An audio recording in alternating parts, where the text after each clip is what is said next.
Hello and welcome to SELFMADE, the home of entrepreneurship. I'm Bianca. And I'm Byron. So, the question I have for you is, with all of the businesses that you're running and starting and investing in, do you feel the pressure? Because I know this week has been a crazy, in fact, this year has been absolutely insane.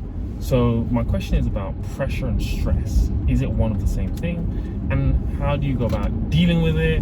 Are you feeling it? Like, talk to the people and me, because it's serious. Serious. Go on. No, the stress is in it. Yeah, I feel that, yeah.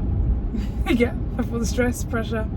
I know today when I was saying to you, the pressure, we were like, is it stress, is it pressure, what's the difference? And I think they're quite similar, to be honest. But certainly I think there's a pressure, and sometimes it's a pressure that I put on myself. So at the moment I am negotiating a major Jeez! Major partnership. Hey, when that one comes out. Yeah. Major. And you know what? It's funny because it's something I've not had to in the past approach a brand and pitch a partnership in this way. You reverse pitched it. Yeah, reverse pitch them. That's a whole different conversation. Yeah, it really is. So in short, they came to us with their pitch, with their proposal. Mm-hmm. They went back to the client, pitched it to the client. The client was like, no. Yeah. Even though they came to us about it. Yeah. And then Bianca was like, forget this, I got a better idea. Like a month later, went to them and they're like, yeah, let's do it. Yeah. Does that mean I don't get my commission? Yeah. Because you stepped out and I said to you, no, do you that's want to my go client. back to them? And you said you didn't want to go back to them. You told me to handle it. So I handled it. I'll see you in court. I wrote the proposal, I wrote the pitch, I negotiated. I asked you even today, do you want to be on the call? You're like, no. Oh, is that what you're like trying to leave me in? So tried to bring you back in. Can take me to dinner. Okay. On you. Yeah. It's not unusual. So, you liar, tell. Bring your receipts. What are you talking about? I've never paid for dinner. Or like once in like 7 years ago. Stop the noise. What talking are you rubbish. talking about? Because camera's on, she's talking rubbish. What? I take you out at least on your birthday.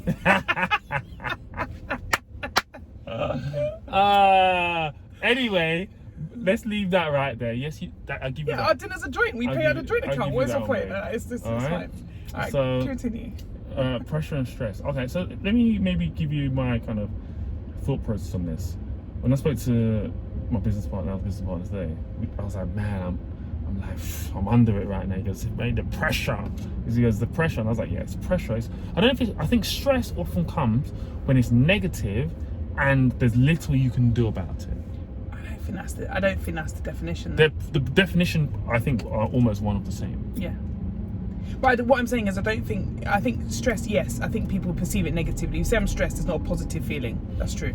And I think ours is more pressure because they're deadline related. Yeah. They are, time is finite. We don't have enough time. But also, we're super ambitious, so we set ourselves ridiculous goals, and then we put ourselves under pressure to achieve them. It's pressure. And we're moving multiple plates, running multiple businesses. It's like self-inflicted. Self-inflicted. Yeah. And sometimes, listen, this entrepreneurship thing is not for everybody. Yeah. Sometimes I'll be like, why don't I do this to myself?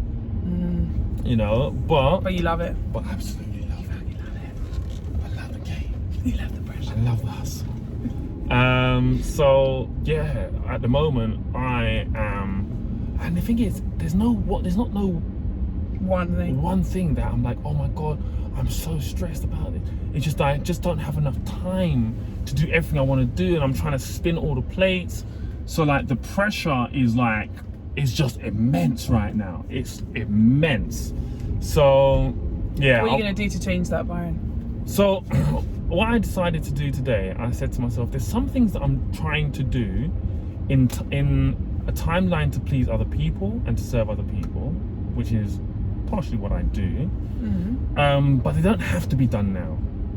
So I can always push them back. And some people, they don't even know what I have planned for the people, right?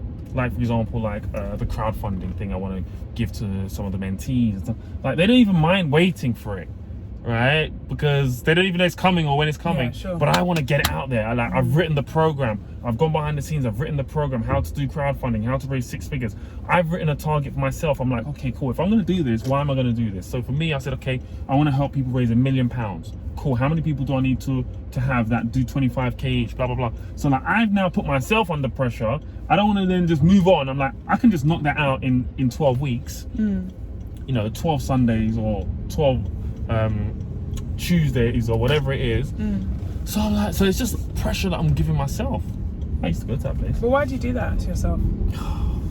Because the problem is we've already got multiple things happening. Multiple.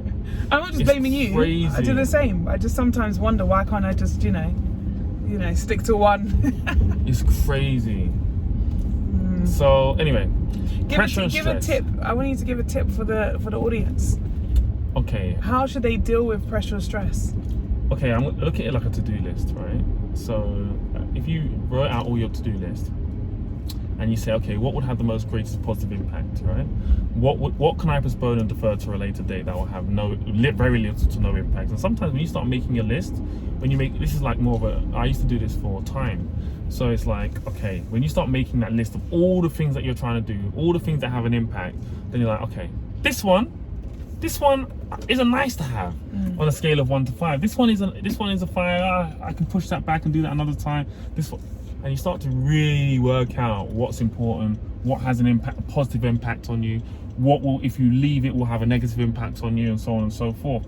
So like, just by doing the list, but unfortunately, I'm an addict, and I want to do it all, right? So it's like, so my solution is build a bigger team to help, so you can delegate, to help support me, you. to help support me, and like it will get to the extent where someone will have to be like writing my emails when I'm driving, like that will be eventually where we'll have How to. do you feel about that? Because I know when I worked in the corporate world, it was really interesting that the people who were at, I guess, the equivalent of our level in big organizations, they had an EA or PA who literally read all their emails and responded to. I'm okay with it and now. organized it. Whatever. I used to think it was weird, but now I'm like, all my passwords are public with like my team, like my Instagram and YouTube, and emails come in. There's probably not that many emails that are like very few that are personal. So I'm over it now. I'm happy, like, dig in, dive in, and that will keep me up to date. And sometimes even just managing your inbox, I operate a zero inbox email, and it's like, it's a lot. So I think that's where I'll end up being. I mean, we're recruiting now. We're opening a new office in Blackpool. We're going to open the office, recruit, and that's how I'm going to deal with it, by building a bigger team to delegate more things to, and hopefully take some pressure off me, take some pressure off you. And it's interesting because I always say to our mentees, look at how much what your earning potential is, or how much you want to earn, and work out what your hourly rate is, and anything that can be done that falls below your hourly rate, you should delegate. And obviously that's a really good rule of thumb. But in reality, sometimes you just, even though it falls below your rate, it's things that you. So I call that to then explain to someone how to do it. Critical then thinking. Give it someone else to do. It always takes so much time. You can't pay someone to be a critical thinker. Like, so our ability, we have so many abilities, including marketing and problem solving, critical thinking. So it's like, okay, cool. You can't train someone necessarily to do some of those roles.